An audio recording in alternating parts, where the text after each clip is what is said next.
Today we would like to tell you about Belarus.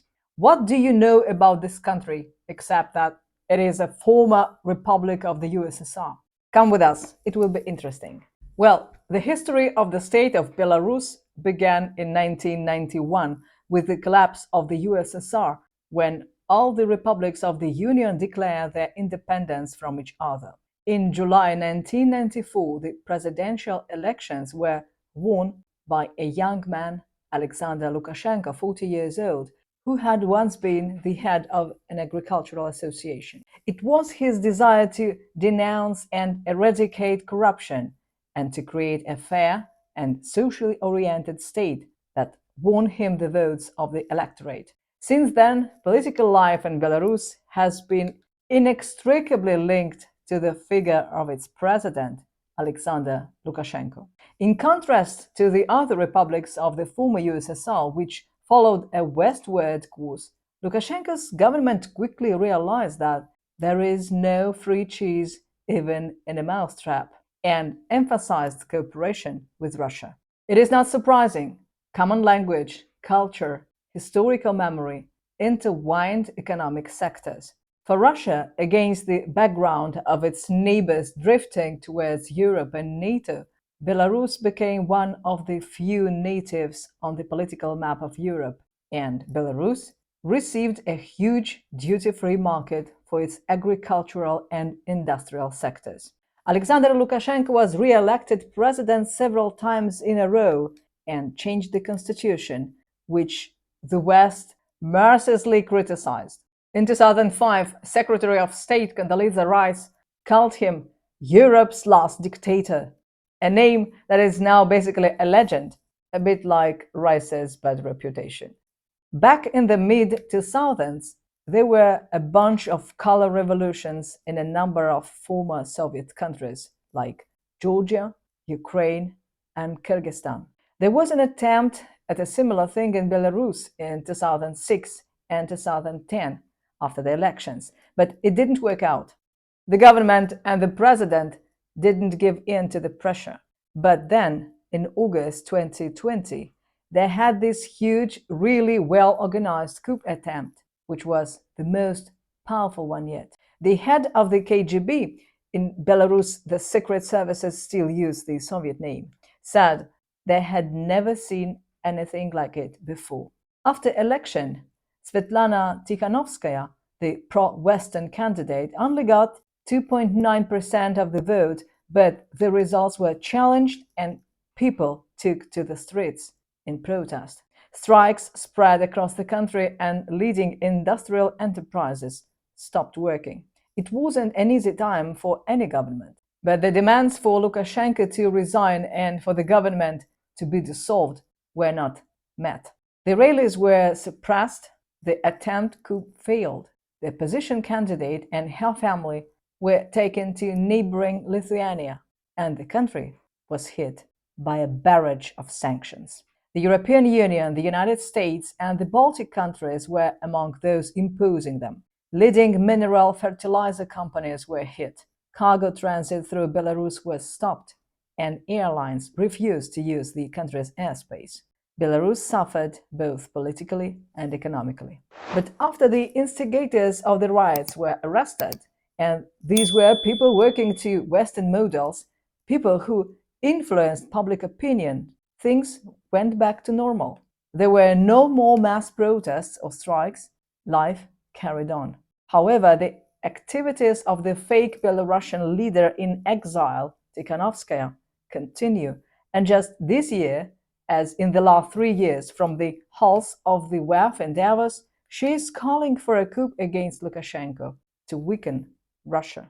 So look on Belarus not only as a problem, but as an opportunity to put pressure on Putin as well. Because Belarus, with our consolidated society, that is suppressed now, yes, with constant repressions, but it is the weakest point for Putin. It's the weakest, chain, for Putin. So through helping Belarusians to gain our country back, to return democracy in Belarus, it will be the biggest sanctions on Putin ever. There, she also met the founder of Wikipedia, the famous so-called free encyclopedia. You can imagine what she discussed.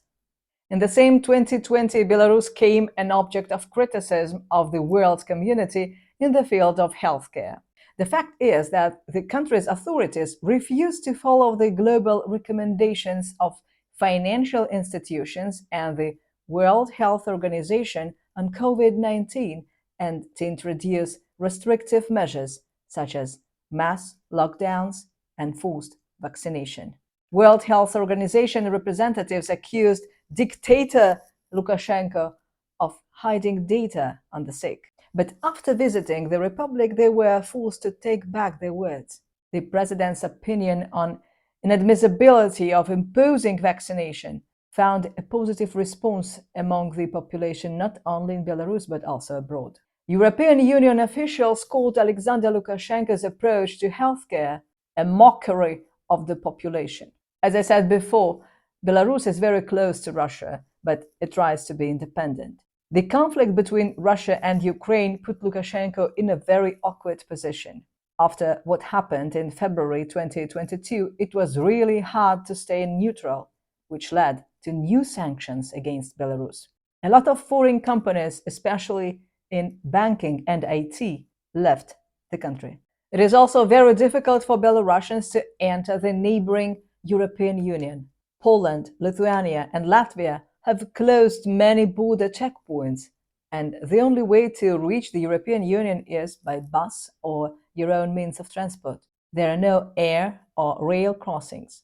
Obviously, all this is to try and cause trouble in the economy and politics of Belarus so that it can be overthrown. It's like the European Union is trying to make Belarusian citizens see how expensive the Lukashenko regime is to them, and that only by getting rid of it would they enjoy the good life again. But the Belarusian economy handled the sanctions pretty well. There wasn't a drop in living standards or a collapse of businesses and industries. It looks like the Belarusian economy isn't as dependent on the European Union as Brussels thought it was. Belarus has always been close with Russia, so it was able to get by with Western sanctions. And this deserves a short but deep analysis.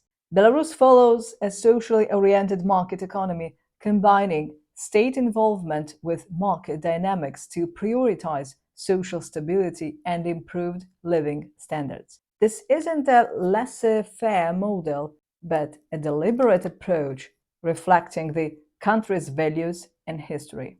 From 2010 to 2023, Belarus GDP grew by 20% in real terms, and productivity rose by 35%.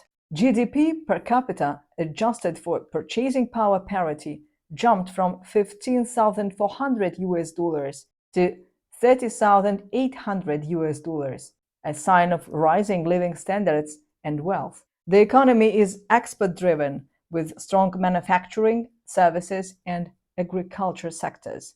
State-owned enterprises employ 40% of the workforce and dominate industries like heavy machinery and industrial equipment. Agriculture, contributing 8.3% of GDP, excels in products like flax and sugar beets. Belarus leads former USSR countries in per capita meat and milk production and is a global player in potash fertilizers. While Western sanctions have disrupted exports, countries like Brazil continue to value Belarusian fertilizers for their quality and affordability. Critics of Belarus' model often cite its high state involvement, but this system provides stability and sustains key industries. Whether this path suits every country is debatable, but Belarus' growth and resilience suggest it works for them.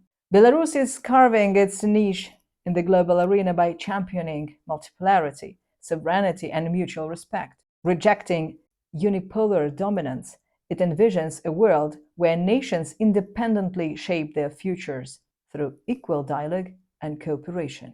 Its geographic location in Eastern Europe has shaped its balancing act between competing powers, while historical resilience underscores its anti-interference stance.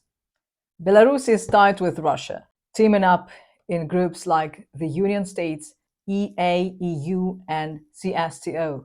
There are also global players in the United Nations and non-aligned movement, but Western relations are rocky thanks to sanctions, election disputes, and backing Russia in Ukraine.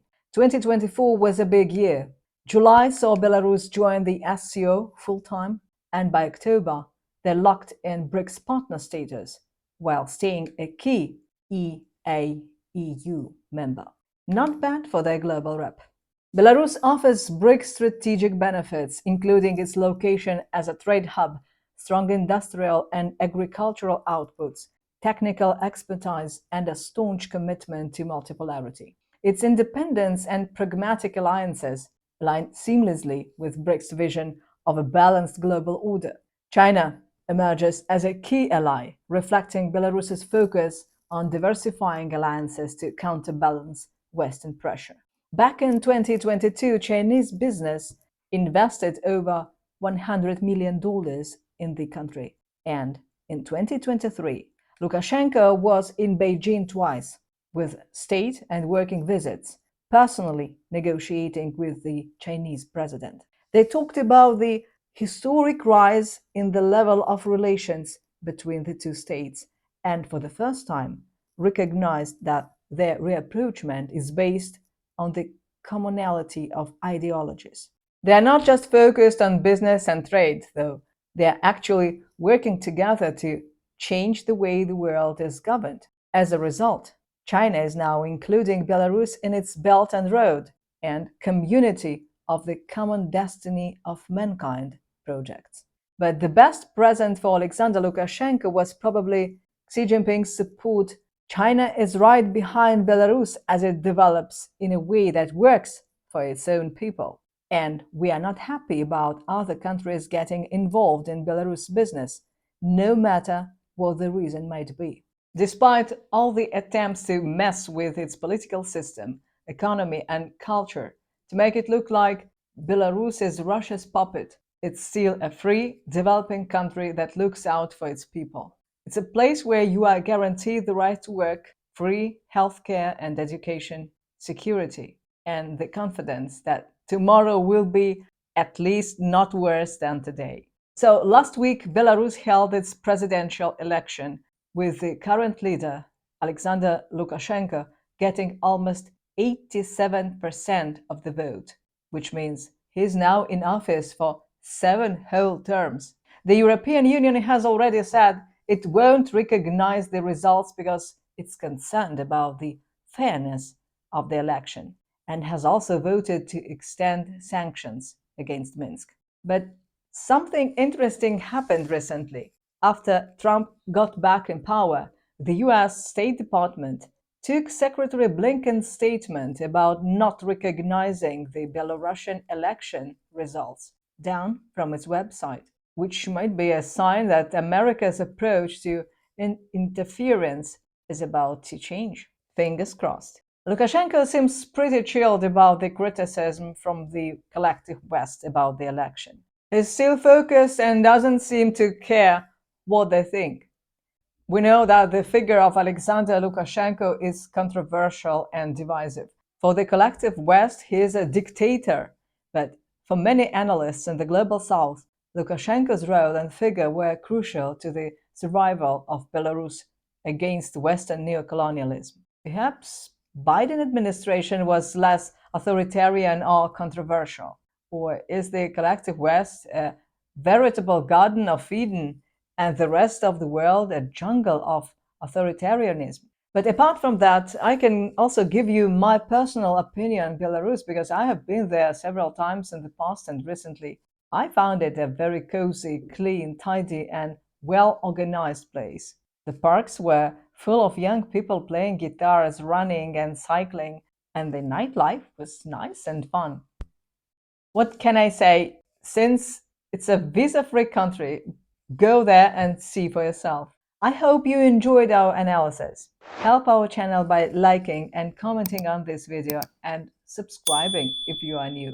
You can also follow us on social media You can find all the links in the description below. Thanks for watching. Известно, что ни США, ни Евросоюз, ни Великобритания не признают вас легитимным президентом. Это ваше право. Вот. Какие у вас надежды, связанные с новой администрацией США? Надеетесь, что эта ситуация изменится из-за прихода Трампа? Какая это? Ну, вот эта легитимность, непризнание. Непризнание чего? Но то, что сейчас пока вот США, Европа... Непризнание нашей власти, меня вы имеете в виду, не изменится? Что с приходом Трампа отношение к вам со стороны Запада изменится. Скажите, пожалуйста, Стив, если бы я вот сейчас сделал заявление, что я не признаю выборы США и не признаю Трампа, что-нибудь в Америке бы изменилось? Или у вас там в Великобритании Стармер, или как его фамилия? Вот я не признаю Стармера, и что? Что в Великобритании произойдет? Ничего. Тоже точно так у нас ничего не произойдет. Признаете вы там в Евросоюзе, не признаете эти выборы. Ну, это дело вкуса.